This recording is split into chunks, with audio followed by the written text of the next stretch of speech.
Hello dear students, welcome back to the channel hashtag study Vista 2021। और आज हम start करने जा रहे हैं हमारा फिफ्थ सेम। और उसका एक बहुत ही ज़्यादा सबसे ज़्यादा इम्पॉर्टेंट जो मैथ है हमारा वो है ग्रुप्स एंड रिंग्स। जितना इम्पोर्टेंट है ना उतना ही इंटरेस्टिंग है। तो इसको हम काफ़ी अच्छे से और सारे आर्टिकल्स और एक्सरसाइज सब हम डिटेल में काफ़ी अच्छे से करते हुए चलेंगे। और उससे पहले मैं आपको एक चीज़ और बता देती हूँ। जैसे कि आपको पता है कि फोर्थ सेम में हमें ये दोनों मैथ्स किए थे, special functions and integral transforms, और सेकंड था सीक्वेंस एंड सीरीज। तो काफ़ी हद तक हमने इनको कर लिया था, स्पेशली इस मैथ को। तो इसके लिए बस सिर्फ एक्सरसाइज बाकी है और काफ़ी पोर्शन इसका बचा हुआ है। तो साथ साथ में वीडियोस इन दोनों के भी मैं डालती रहूँगी ताकि जो नेक्स्ट सेशन में जो स्टूडेंट्स आएंगे फोर्थ सेम के, उनको इनकी वीडियोस मिल जाए। आप लोगों के लिए फिफ्थ सेम आज से हम स्टार्ट कर रहे हैं ग्रुप्स एंड रिंग्स, तो मिक्स वीडियोस में इनकी डालती जाऊंगी। ये हमारा रेगुलर रहेगा और जब भी टाइम मिलेगा साथ साथ में इनकी वीडियोस भी मैं डालती जाऊंगी। तो ग्रुप्स और ये तो काफ़ी कम रहता है। तो जैसे ये फिनिश होता है हम आपके फिफ्थ सेम का ही सेकंड मैथ स्टार्ट कर लेंगे। और जैसे ये फिनिश हो जाता है फिर थर्ड मैथ भी हम स्टार्ट कर लेंगे। तो बीच बीच में इनकी वीडियोस डाल दूंगी मैं, और ये काफ़ी रेगुलर और अच्छे से हम इसको कवर करते हुए चलेंगे ग्रुप्स एंड रिंग्स को। तो चलिए आज हम इसका इंट्रोडक्शन देख लेते हैं और कुछ एग्जाम्पल्स करेंगे। देखिए, ग्रुप्स एंड सब ग्रुप्स, चैप्टर नंबर 1 है आपका, इसका नाम है ग्रुप्स एंड सब ग्रुप्स। देखिए, कुछ बेसिक चीज़ें हैं, कुछ बेसिक डेफिनेशंस हैं, कुछ बेसिक फंडा है जो आपको एग्जाम्पल्स से पहले पता होना चाहिए। तो एग्जाम्पल्स हम नेक्स्ट वीडियो में कर लेंगे। और जो आज हम इस लेक्चर में करेंगे वो क्या है, binary operation, composition table, fundamental properties binary operations की। कुछ प्रॉपर्टीज होती हैं उनको डिस्कस करेंगे।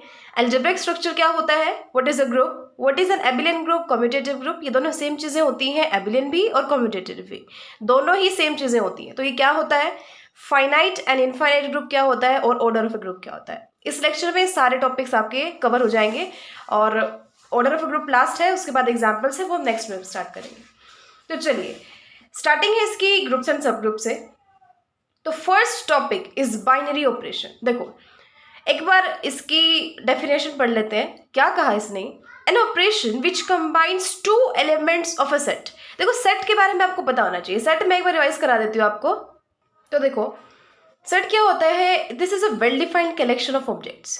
सेट क्या होता है, ऑब्जेक्ट्स की कलेक्शन होता है, सिंपल सी बात है। और वेल डिफाइंड है। वेल डिफाइंड क्यों लगाया हमने यहाँ पे, क्योंकि देखो मान लो मैं आपको बोल देती हूँ कि 1 से लेके और 10 तक का एक सेट बनाओ। 1 से लेके 10 तक के जो ऑब्जेक्ट्स हैं उनको कलेक्ट करो। तो उनका कलेक्शन आप लिख सकते हो 1 2 3 4 5 6 7 8 9 10। हो गया सिंपल। फिर मैंने कहा आपको रोहन एंड सोहन, इनसे सेट बनाओ। आपने लिख दिया रोहन सोहन, करली ब्रैकेट्स में इनको इनक्लोज कर दिया, बीच में लगा दिया कोमा। लेकिन अगर मैं आपको कहती हूँ कि आप अपनी क्लास के जितने भी इंटेलिजेंट स्टूडेंट्स हैं उनकी एक सेट बनाओ, तो क्या आप बना सकते हो? क्योंकि कुछ आपके हिसाब से हो सकता है अब अप्रोक्सीमेट 7 स्टूडेंट्स इंटेलिजेंट हैं। आपके किसी क्लासमेट के अकॉर्डिंग हो सकता है 10 स्टूडेंट्स इंटेलिजेंट हैं, और कोई और स्टूडेंट है वो ही कहता हो कि 5 स्टूडेंट्स इंटेलिजेंट है। तो आप इसको डिफाइन नहीं कर पा रहे ना। हर किसी पर्सन के हिसाब से उसके अकॉर्डिंग अलग अलग वैल्यूज हैं।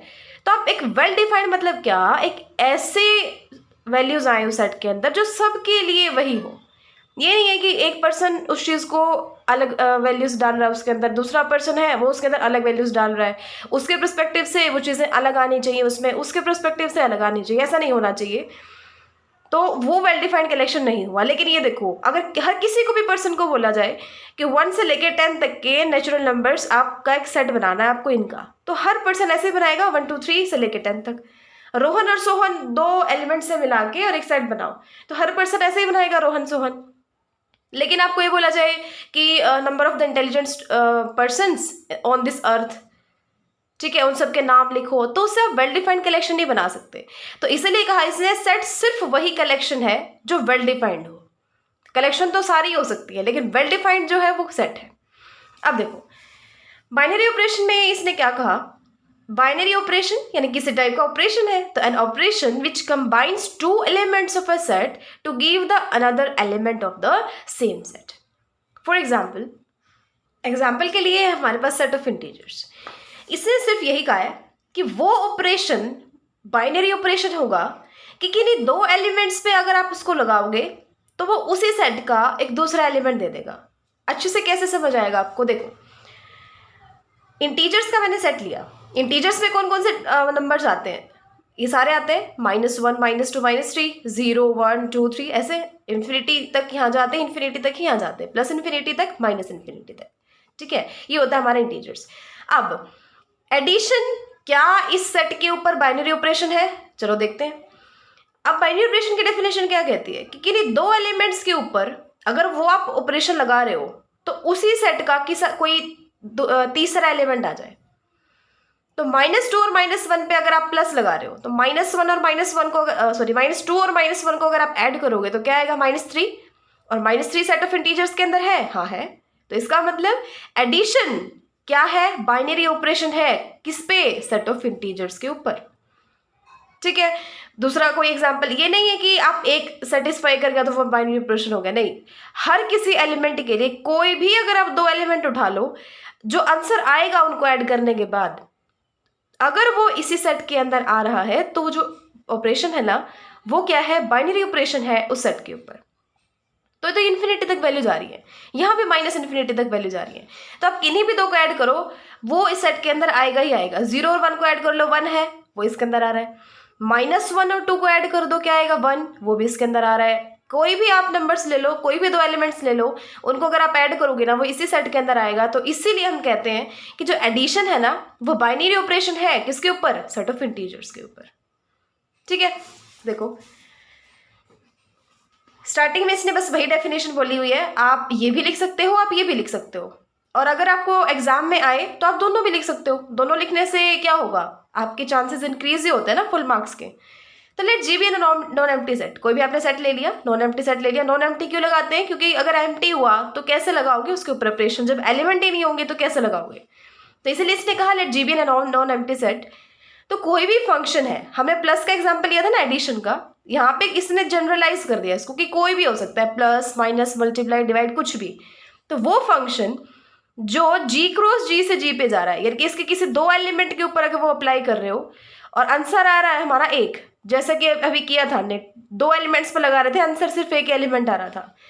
तो एक ऐसा फंक्शन, एक ऐसा ऑपरेशन जो इसके किसी दो एलिमेंट पे लगाया जाए और एक एलिमेंट आ जाए, तो वो बाइनरी ऑपरेशन सिर्फ तभी होगा अगर एक स्टार बी भी जी में बिलोंग कर जाए, अगर ए और बी दोनों जी में है तो। ये भी जी का एलिमेंट है, ये भी जी का एलिमेंट है, अगर वो ऑपरेशन लगाने के बाद वो जो एलिमेंट आया वो भी अगर जी के अंदर है, तो ये हमारा जो ये वाला जो स्टार है ना, ये हमारा क्या है, बाइनरी ऑपरेशन है, ठीक है। और डिफाइंड हमेशा याद रखना, जो कोई भी सेट है ना जो जी क्रॉस जी से जी पे डिफाइंड होता है, क्यों, क्योंकि दो एलिमेंट्स पे लगाते हो, आंसर क्या आता है आपका, एक एलिमेंट आता है।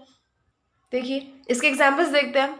ये तो हमने अभी किया कि जो ऑर्डिनरी एडिशन है, यानी कि जो ऑपरेशन है एडिशन, वो सिर्फ ऑपरेशन है, इसके ऊपर बाइनरी ऑपरेशन कब होगा, अगर इसके किसी दो एलिमेंट्स के ऊपर आप एडिशन लगाओगे तो उसी का अगर कोई एलिमेंट आ रहा है तो वो बाइनरी ऑपरेशन बन जाएगा। तो वही इसने कहा कि अगर आप किन्हीं दो इंटीजर्स को ऐड करते हो तो वो खुद भी एक इंटीजर होता है, यानी कि अगर ए बी जेड से ले रहे हो और उन दोनों पे अगर आप वो ऑपरेशन लगा देते हो, एडिशन लगा देते हो, तो वो भी किसके अंदर आ जाता है, जेड के अंदर आ जाता है, सेट ऑफ इंटीजर्स के अंदर आ जाता है। So this implies that addition is an binary operation on Z, set of integers, ठीक है। सेकेंड एग्जाम्पल देखते हैं। सेकेंड देखिए, इसने कहा ordinary multiplication. Ordinary multiplication, ordinary मतलब जो नॉर्मली हम मल्टीप्लाई करते हैं ना, बस वही चीज़ है ये। क्या ये बाइनरी ऑपरेशन है सेट ऑफ इंटीजर्स के ऊपर। देखो किन्हीं भी दो इंटीजर्स को आप मल्टीप्लाई कर लो, वो हमेशा ही क्या आएगा, एक इंटीजर ही आएगा ना। 0 1 को कर लो, क्या आएगा, 0, वो भी इंटीजर है। 1 और 2 को कर लो, क्या आएगा, 2, वो भी एक इंटीजर है। -1 -2 को कर लो, वो क्या आएगा, 2, वो भी एक इंटीजर है। -1 4 को कर लो, क्या आएगा, -4, वो भी इंटीजर है। तो इसलिए जो मल्टीप्लीकेशन है, वो जो ऑपरेशन है मल्टीप्लीकेशन, वो सिर्फ ऑपरेशन नहीं है, बाइनरी ऑपरेशन है जेड के ऊपर। बाइनरी क्यों है, क्योंकि इनकी दो एलिमेंट्स के ऊपर जब आप इसको लगा रहे हो तो भी उसी का एक एलिमेंट आ रहा है। थर्ड देखिए, ये काफी इंपॉर्टेंट एग्जाम्पल है थर्ड। इसने कहा कि जो ऑर्डिनरी मल्टीप्लीकेशन है ना, और सेट ले लिया इसने 1 -1 आइटा माइनस आइटा। इसने ये कहा कि क्या ये ऑर्डिनरी मल्टीप्लीकेशन जो है ये बाइनरी ऑपरेशन है इसके ऊपर, but is not a binary operation on set. ये अगर इस सेट के ऊपर आप देखते हो तो ये बाइनरी ऑपरेशन है, अगर इस सेट के ऊपर आप देखते हो बाइनरी ऑपरेशन नहीं है। देखते हैं कैसे। देखो इसके किन्हीं भी दो एलिमेंट्स को मल्टीप्लाई करके देख लो, इसी का एक एलिमेंट आएगा। चलो देखते हैं। हर किसी से मल्टीप्लाई करके देखते हैं। पहले 1 को सबसे करेंगे, तो 1 को -1 से करोगे तो क्या आएगा मल्टीप्लाई, -1 वो इसके अंदर है। 1 को आयटा के साथ करोगे क्या आएगा, आयटा वो इसके अंदर है। 1 को माइनस आयटा के साथ करोगे क्या आएगा, माइनस आयटा वो भी इसी के अंदर है।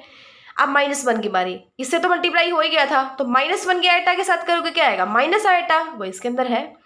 -1 की माइनस आयटा के साथ करोगे क्या आएगा, आयटा वो भी इसके अंदर है। और बाकी ये 2 बच गए बस। अब आयटा और माइनस आयटा को मल्टीप्लाई करोगे तो क्या आएगा, 1। क्यों, क्योंकि आयटा और आयटा की मल्टीप्लीकेशन क्या होती है, आयटा स्क्वायर, और आयटा स्क्वायर क्या होता है, -1, और एक माइनस पहले ही है तो +1। तो आयटा और माइनस आयटा की मल्टीप्लीकेशन क्या होगी, 1, वो भी इसके अंदर है। तो इसका मतलब जो ऑर्डिनरी मल्टीप्लीकेशन है वो बाइनरी ऑपरेशन है किसके ऊपर, इस सेट के ऊपर, लेकिन इसके ऊपर नहीं है।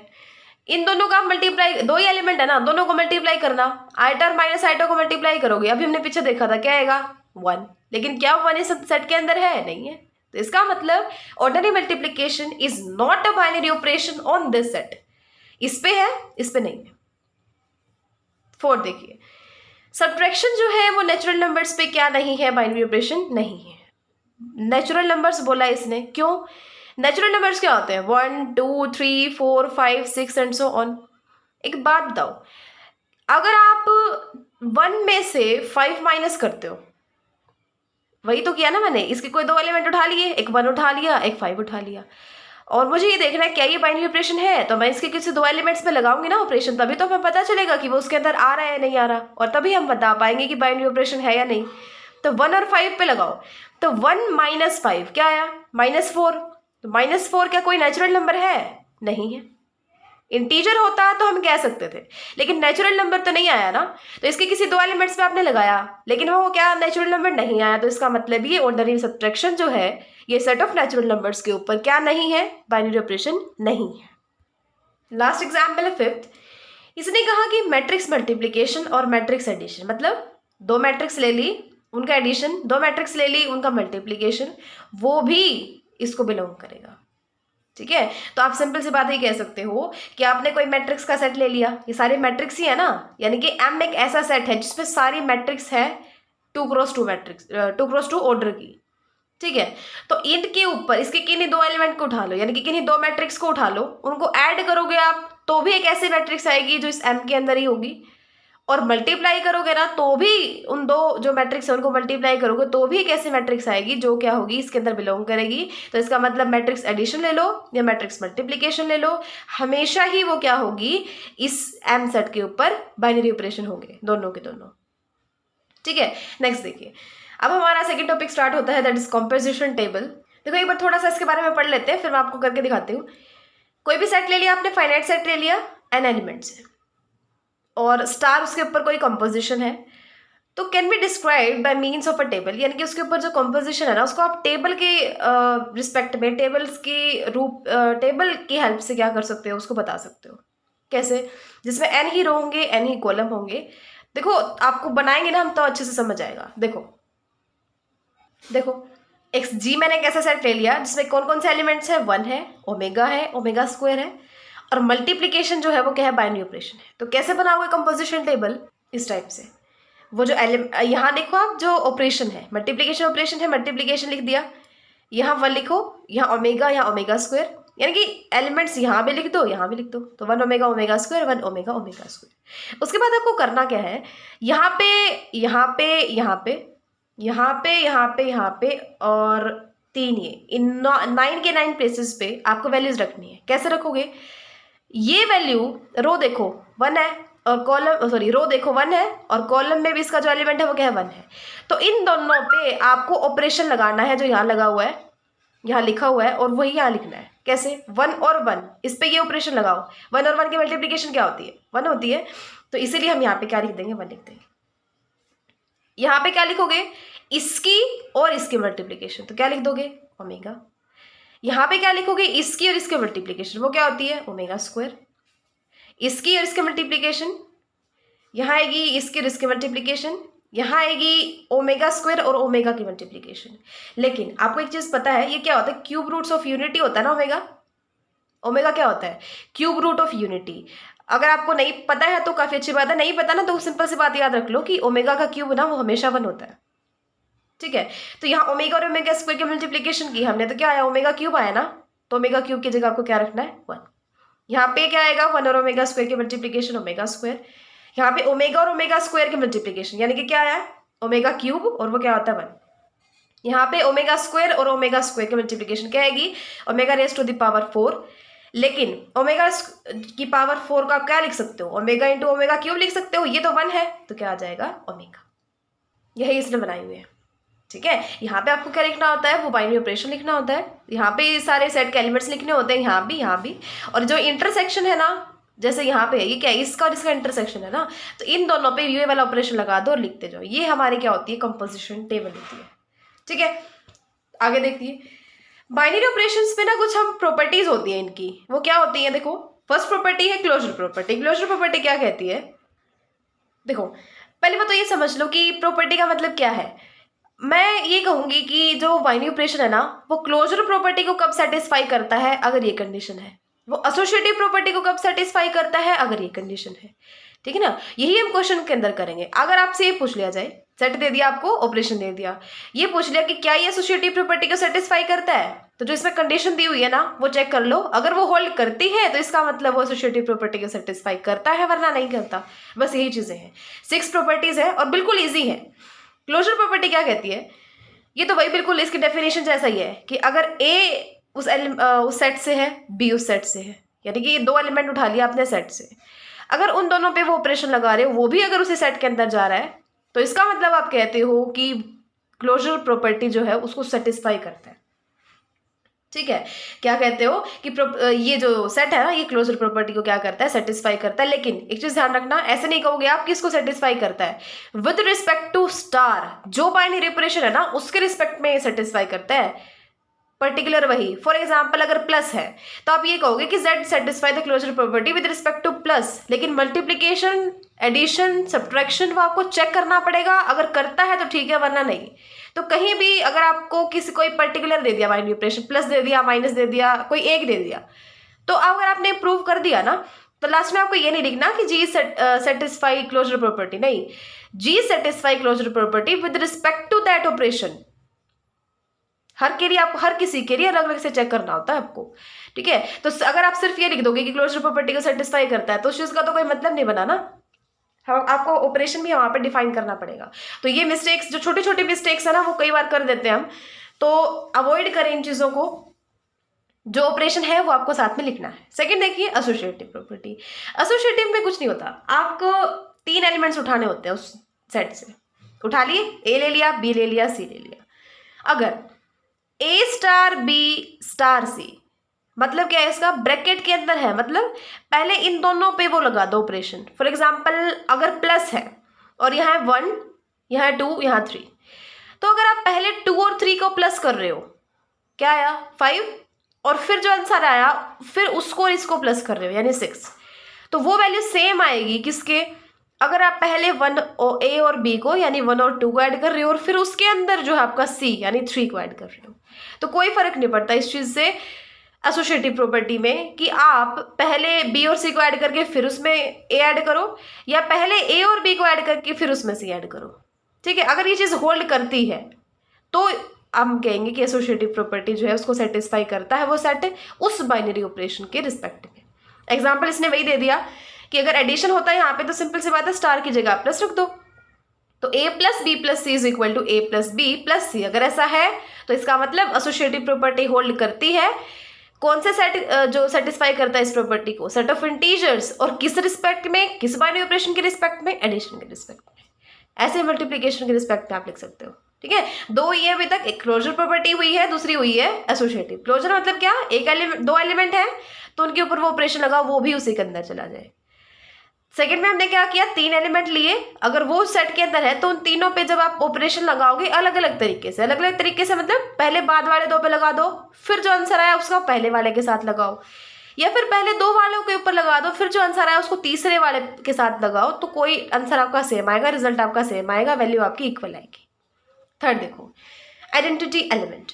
आइडेंटिटी एलिमेंट का मतलब क्या होता है, क्या उस सेट के अंदर एक ऐसा एलिमेंट एग्जिस्ट करता है कि उसके ऊपर बेशक आप ऑपरेशन लगा लो किसी भी एलिमेंट का, तो वही एलिमेंट एज इट इज आ जाए, वो ऑपरेशन अगर किसी भी एलिमेंट और उस एलिमेंट के ऊपर लगाओ तो वो जो एलिमेंट है ना उस सेट का वही आ जाए। देखो अच्छे से आपको कैसे समझ आएगा, देखो ये रहा एग्जाम्पल दिया हुआ इसमें।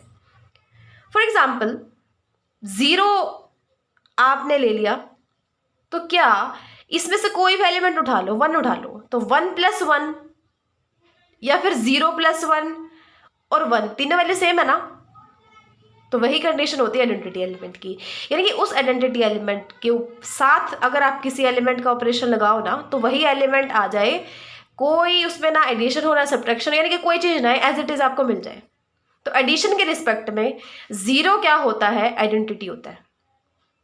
लेकिन क्या मल्टीप्लीकेशन के रिस्पेक्ट में 0 ही आइडेंटिटी होगा?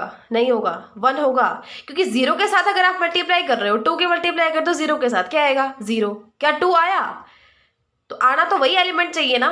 तो इसका मतलब मल्टीप्लीकेशन के रिस्पेक्ट में तो हो नहीं सकती, एडिशन के रिस्पेक्ट में तो है। तो मल्टीप्लीकेशन के रिस्पेक्ट में ऐसा कौन सा एलिमेंट है जिसको किसी भी एलिमेंट से मल्टीप्लाई कर लो वही एलिमेंट आ जाए? 1। 2 को 1 के साथ कर लो क्या आएगा? 1। 3 को 1 के साथ कर लो क्या आएगा? 3। 5 को 1 के साथ कर लो क्या आएगा? 5। वही है। तो इसको एडिटिव आगे क्यों लगा देते हैं? क्योंकि एडिशन के रिस्पेक्ट में है, इसीलिए ये 0 जो है वो एडिटिव आइडेंटिटी है, 1 जो है वो मल्टीप्लिकेटिव आइडेंटिटी है। बहुत ज़्यादा इंपॉर्टेंट है, ये चीज़ें काफ़ी ज़्यादा इंपॉर्टेंट है और आगे काम आएंगी। तो बेसिक्स है ये, और आगे थोड़ा थोड़ा लेवल बढ़ता चला जाता है। काफ़ी इजी मैथ है, ज़्यादा डिफिकल्ट कुछ नहीं है इसके अंदर, बट लेकिन अगर आपके कॉन्सेप्ट क्लियर है तभी। पीछे चीज़ों को अगर आप अच्छे से करते जा रहे हो तो आगे प्रॉब्लम नहीं आएगी आपको, ठीक है। तो 0 कौन सी आइडेंटिटी है? एडिटिव। और 1 जो है वो हमारी कौन सी आइडेंटिटी है? Multiplicative identity. थर्ड देखिए, थर्ड ये मैट्रिक्स पे आ गया। यानी ऐसी कौन सी मैट्रिक्स है जिसको किसी भी मैट्रिक्स के साथ ऐड करो वो क्या है? वही मैट्रिक्स एज इट इज आ जाए। Zero matrix. जीरो मैट्रिक्स में क्या होता है? 0 0 0 0 होते हैं, किसी को भी ऐड कर लो उसके साथ वही ए है मान लो, तो ए एज इट इज ही आ जाएगा, ठीक है ना। सो 0 क्या है? एडिटिव आइडेंटिटी है अगर आप मैट्रिक्स का केस लेते हो तो। और मल्टीप्लीकेशन के रिस्पेक्ट में कौन सी होगी आपको पता है? Unit matrix. यूनिट मैट्रिक्स मतलब हर एलिमेंट है 1 1 1 1, ठीक है। तो वही किया हमने, 0 एडिटिव आइडेंटिटी होती है और 1 मल्टीप्लिकेटिव आइडेंटिटी होती है। फोर्थ देखिए, इनवर्स एलिमेंट। इनवर्स का मतलब क्या है?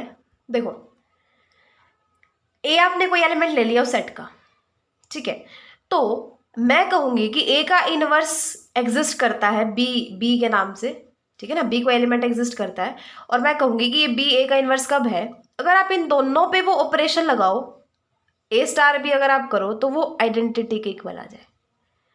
आइडेंटिटी मतलब क्या? एडिशन के केस में आइडेंटिटी क्या होगी आपको पता है? 0। और मल्टीप्लिकेशन के केस में आइडेंटिटी क्या होगी? ये 1 होगी। तो आप एडिशन की बात कर लो, अच्छे से समझ आएगा। एडिशन के रिस्पेक्ट में मतलब क्या कि आपने सेट ऑफ इंटीजर्स ले लिया, z ले लिया ना, सेट ऑफ इंटीजर्स, और उसके अंदर आपने कोई 5 एलिमेंट उठा लिया। तो 5 का आप कब कहोगे इनवर्स एग्जिस्ट करता है?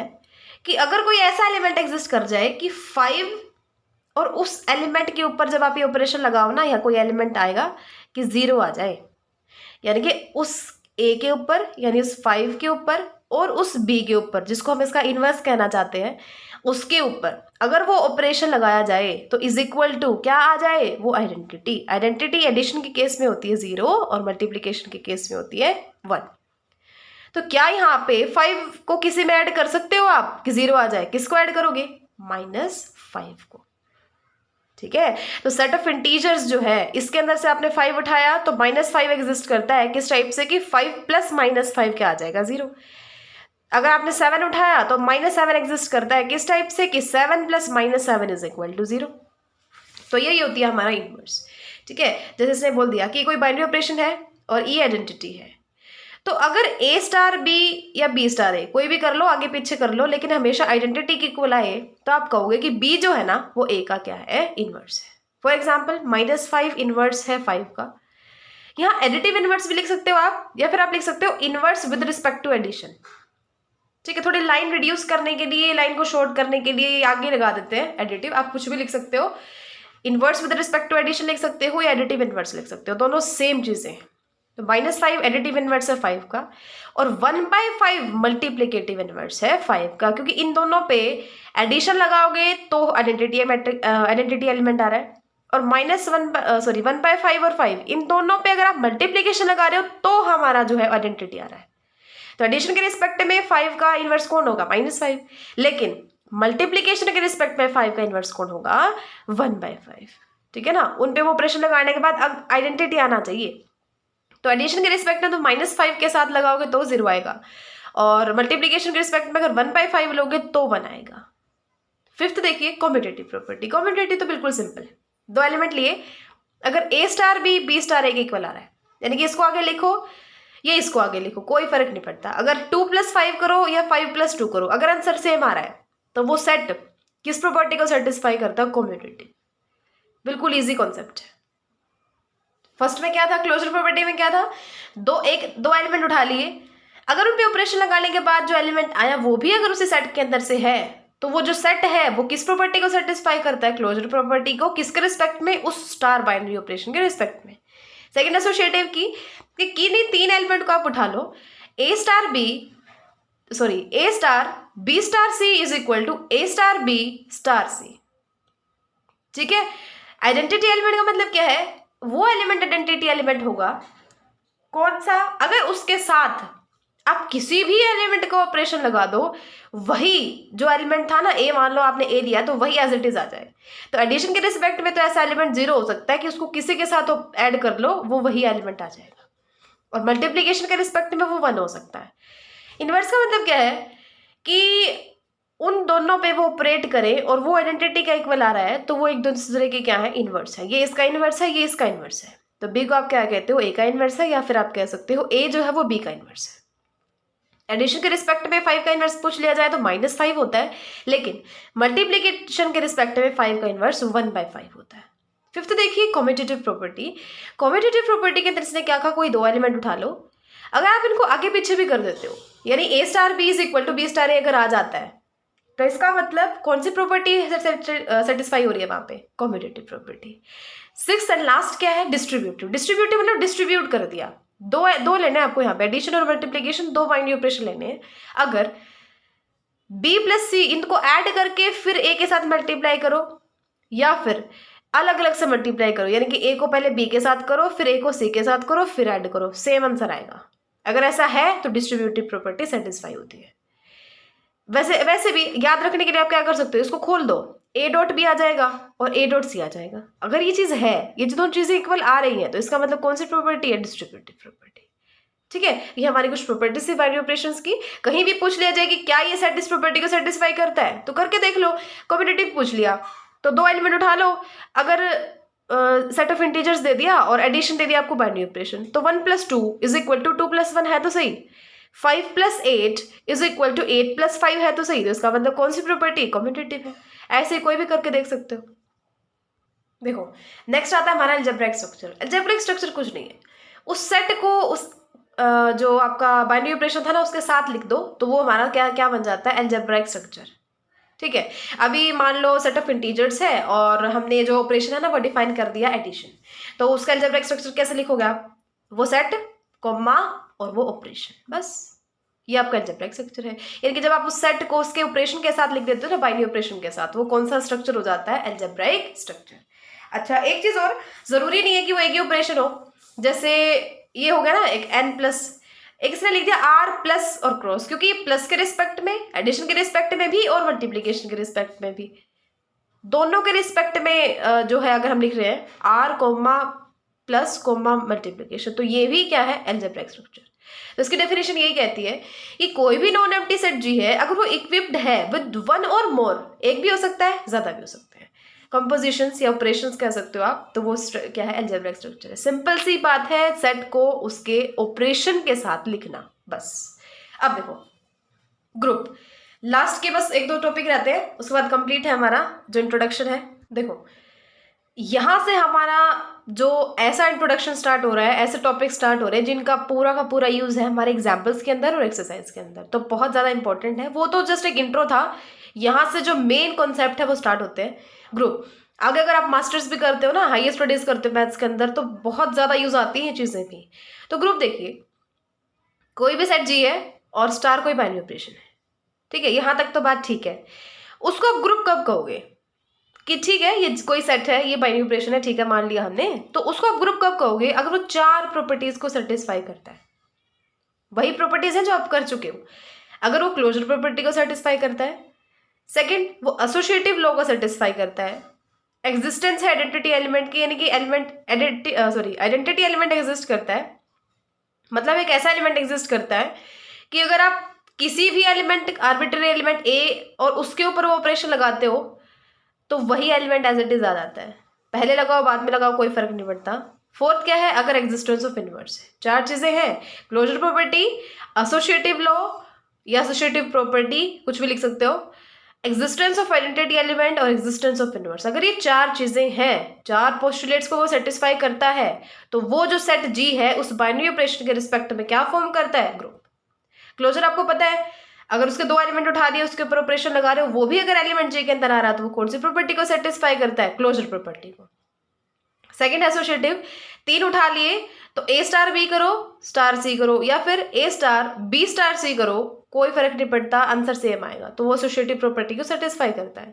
तीसरा, अगर कोई ऐसा एलिमेंट एग्जिस्ट करता है कि उन दोनों के ऊपर ऑपरेशन लगाओ, आगे पीछे कहीं भी वो एक ही आ जाए, एज इट इज आ जाए, तो ये जो है वो क्या होता है, आइडेंटिटी एलिमेंट। अगर आइडेंटिटी एलिमेंट एग्जिस्ट करता है उस सेट का तो वो थर्ड प्रॉपर्टी को भी सेटिस्फाई कर गया। और फोर्थ और लास्ट क्या है, अगर इनवर्स एग्जिस्ट करता है, यानी कि हर एलिमेंट का एक यूनिक इनवर्स हो। ठीक है, ऐसा नहीं है कि किसी का है किसी का नहीं है, नहीं, हर किसी एलिमेंट का अगर इनवर्स है, यानी हर किसी ए के लिए एक ऐसा बी जरूर एग्जिस्ट करता है कि अगर ए स्टार बी करो या बी स्टार ए करो, हमारा आइडेंटिटी एलिमेंट आ जाए, तो ए बी का इनवर्स हो जाता है, बी ए का इनवर्स हो जाता है। ठीक है, एग्जिस्टेंस ऑफ इनवर्स। अगर ये चार प्रॉपर्टीज को सेटिस्फाई कर गया कोई सेट किसी बाइनरी ऑपरेशन स्टार के रिस्पेक्ट में, तो वो हमारा क्या होता है, ग्रुप होता है।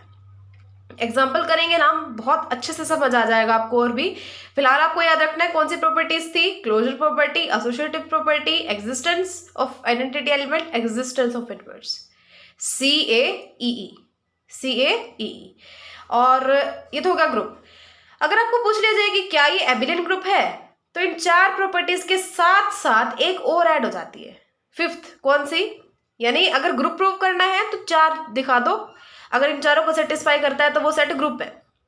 लेकिन अगर एबिलियन पूछ लिया तो एक पांचवी भी दिखानी पड़ेगी, वो कौन सी होती है, कॉम्यूटेटिव प्रॉपर्टी। कॉम्यूटेटिव मतलब कोई दो एलिमेंट ले लिए, अगर ए स्टार बी कर रहे हो या बी स्टार ए कर रहे हो, दोनों सेम आ रही है, तो इसका मतलब वो कौन सी प्रॉपर्टी को सेटिस्फाई करता है, कॉम्यूटेटिव प्रॉपर्टी को। और अगर इन पांचों को सेटिस्फाई करता है तो वो जो सेट है वो उस बाइनरी ऑपरेशन के रिस्पेक्ट में क्या बन गया, एबिलियन ग्रुप। ठीक है, एक रिमार्क में इसने चीज दी हुई है, सेमी ग्रुप। सेमी ग्रुप का मतलब क्या होता है, अगर सिर्फ पहली दो क्लोजर थी और पहली दो कौन सी थी, क्लोजर और एसोसिएटिव थी ना, अगर ये सिर्फ दो ही सेटिस्फाई हो रही है तो वो कौन सा ग्रुप है, सेमी ग्रुप। दो है तो सेमी ग्रुप, चार है तो ग्रुप, और पांच के पांच है तो एबिलियन ग्रुप या फिर कॉम्यूटेटिव ग्रुप। कॉम्यूटेटिव आपको पता चल गया ना, क्यों, क्योंकि इसमें पांचवी कॉम्यूटेटिव प्रॉपर्टी ही ऐड की है, तो उसी के नाम से इसने बोल दिया कि कौन सा होता है, कॉम्यूटेटिव ग्रुप होता है। एक चीज ध्यान रखना, हम कई बार कंफ्यूज हो जाते हैं कि ये सिर्फ एक ही प्रॉपर्टी है, नहीं, ये चार भी है और एक ये भी है। पांच प्रॉपर्टी अगर है तो वो एबिलियन ग्रुप है, चार है तो वो ग्रुप है। लास्ट दो टॉपिक्स हैं, बिल्कुल टॉपिक्स भी क्या, सिंपल से डेफिनेशंस है। एक ऐसा ग्रुप जिसमें फाइनाइट नंबर ऑफ एलिमेंट्स है तो वो फाइनाइट ग्रुप है। एक ऐसा सेट जिसमें इनफाइनाइट नंबर ऑफ एलिमेंट्स है तो वो इनफाइनाइट ग्रुप है। ठीक है, और सेवेंथ क्या है, order of a group. Order of a group क्या होता है कि number of elements in a finite group.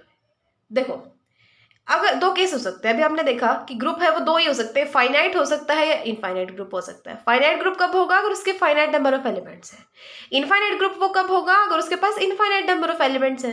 तो ऑर्डर होता ही क्या है, ऑर्डर वही होता है कि number of elements in a finite group, उस ग्रुप के अंदर कितने एलिमेंट है। फॉर एग्जाम्पल एक ऐसा सेट ले लिया मैंने 1 2 3 4 5, और मैं बोल रही हूँ कि ये हमारा कोई ग्रुप है, तो कितने एलिमेंट है इसमें, 5 है, तो 5 इसका क्या होगा, इस ग्रुप का ऑर्डर। ठीक है, सिंपल क्या होता है, ओ और ब्रैकेट में जी, जी वो सेट हो जाता है, तो नंबर ऑफ एलिमेंट्स क्या होता है, हमारा उस ग्रुप का ऑर्डर होता है। और इनफाइनाइट ग्रुप है तो सिंपल सी बात है, इनफाइनाइट एलिमेंट्स होंगे ना, तो उसका इनफाइनाइट ऑर्डर होता है। एग्जाम्पल्स आ जाएंगे। वर्किंग रूल इसने बता रखा है कि एबिलियन ग्रुप दिखाने के लिए क्या करोगे, सबसे पहले क्लोजर प्रॉपर्टी, यानी कि दो एलिमेंट्स को ले लो, अगर उन पे कोऑपरेशन लगा रहे हो वो भी जी के अंदर जा रहा है तो वो क्या है, कौन सी प्रॉपर्टी को सेटिस्फाई करता है, क्लोजर को। सेकंड, ए बी सी, तीन एलिमेंट ले लो, अगर किन्हीं पे आगे पीछे लगा दो कोई फर्क नहीं पड़ता, यानी एसोसिएटिव प्रॉपर्टी को अगर वो सेटिस्फाई करता है तो सेकंड प्रॉपर्टी सेटिस्फाई होगी। थर्ड क्या था, आइडेंटिटी एलिमेंट की एग्जिस्टेंस, यानी कि ऐसा एलिमेंट अगर उसमें एग्जिस्ट करता है कि ए स्टार ई करो या ई स्टार ई करो, ए ही एज इट इज आ जाए, तो वो आइडेंटिटी एलिमेंट की एग्जिस्टेंस होगी। और हर किसी एलिमेंट ए के लिए एक ऐसा एलिमेंट भी जरूर एग्जिस्ट करे कि A star B is equal to B star A is equal to E, तो बी हमारा इन्वर्स होता है, और अगर एग्जिस्ट करता है तो फोर्थ प्रॉपर्टी भी हमारी क्या होगी, सेटिस्फाई।